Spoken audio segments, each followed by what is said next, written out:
காயம் பெரிய துன்பம் ஆறும் முன்னே அடுத்த காயம் உடலில் என்றால் மருந்து போதும் உடலில் என்றால் மருந்து போதும் உள்ளம் பாவம்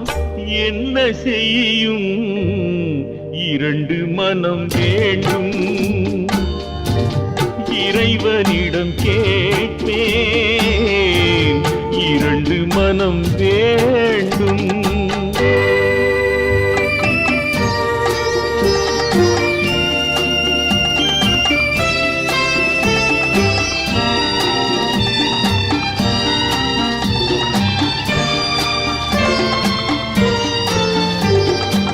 இரவும் பகலும் இரண்டானா